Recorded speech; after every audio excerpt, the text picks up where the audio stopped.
Butun biznesdagi har bir bo'lim sof foydaga qanday ta'sir qilishini bugungi videoda ko'rib chiqamiz.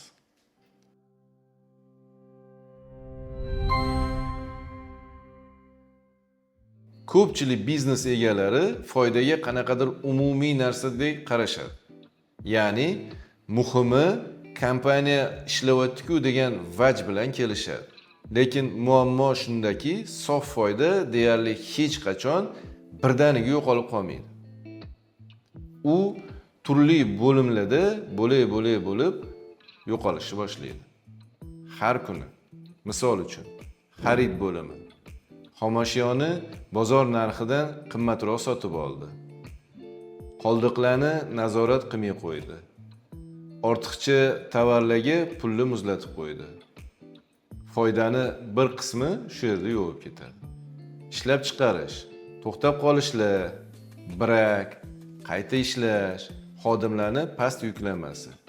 Xuddi mayda narsalarga o'xshaydi, lekin aslida biznesni aynan sex ichida marjasini yoqib yuboradigan narsalar.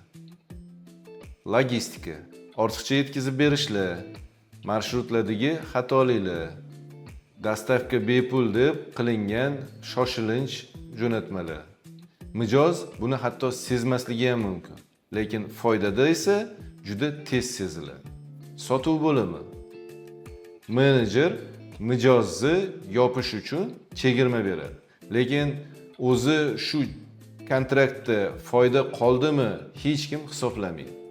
Juda ko'p holatlarda tushumni o'sishi pulni ko'payishi degani emas.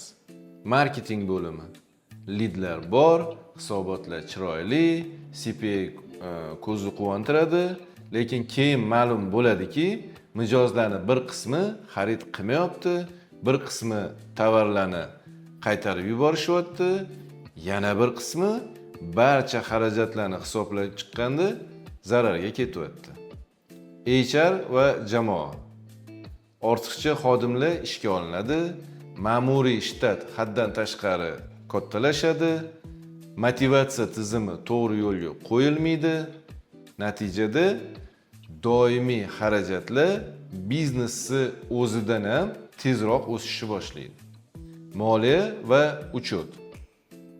Eng xavfli hudud deb hisoblayman. Chunki agar raqamlar xato bilan yoki kechikib yig'ilsa, biznes egasi qarorlarni ham deyarli ko'r-ko'rona qabul qilishni boshlaydi. Keyin esa hammaga tanish holatlar boshlanadi. Kassaviy uzilishlar, kutilmagan zararlar, kreditlar, muammolarni qo'lbola usulda bartaraf qilish boshlanadi. Mavzuni davom etishdan oldin e'tiboringizni bir narsaga qaratmoqchiman. Biz aynan ishlab chiqarishdagi biznes egalari uchun maxsus kalkulyator tuzdik.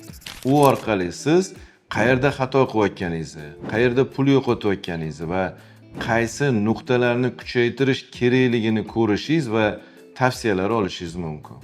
Kalkulyator mutlaqo bepul, sizdan faqatgina 6 ta savolga javob berish talab qilinadi xolos. Va tizim sizga taxminiy yo'qotishlaringiz va hamda biznesdagi asosiy xatolaringizni raqamlarda chiqarib beradi. Nima uchun bizga bu muhim? Chunki biz har bir tomoshabinimiz o'z biznesini raqamlarda tushunishini xohlaymiz.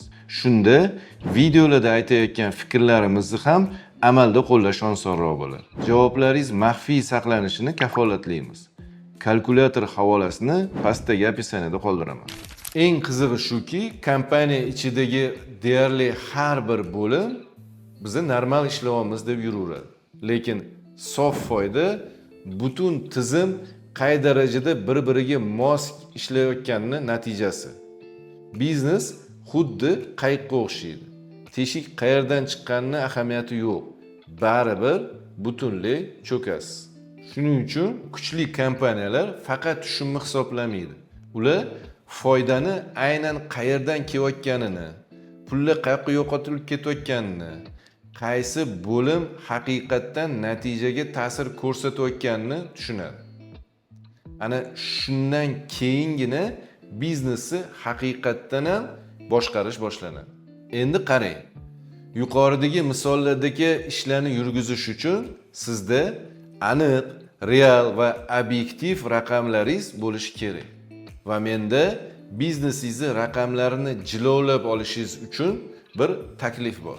Ya'ni agar siz pullaringiz qayerda ekanligini bilmayotgan bo'lsangiz, nimaga doim pul yetishmasligini tushunmayotgan bo'lsangiz, biznesingizni raqamlar orqali boshqarishni xohlayotgan bo'lsangiz, men 25 daqiqalik bepul video tayyorlaganman. Va u yerda biznesingizda moliyaviy hisob-kitobni qanday qilib to'g'ri yuritishi, istalgan tadbirkor uchun 3 ta asosiy hisobotni to'g'ri tuzib olishi va pul oqimini qanday nazorat qilishi oddiy va tushunarli qilib ko'rsatib o'tganman.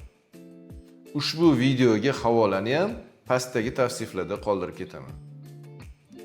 Eng muhimi, unutmang, biznesni hissiyot bilan emas, raqamlar bilan boshqarish kerak. Keyingi videoda biznes foydasini keskin oshirishi mumkin bo'lgan bir oddiy instrument haqida gaplashamiz.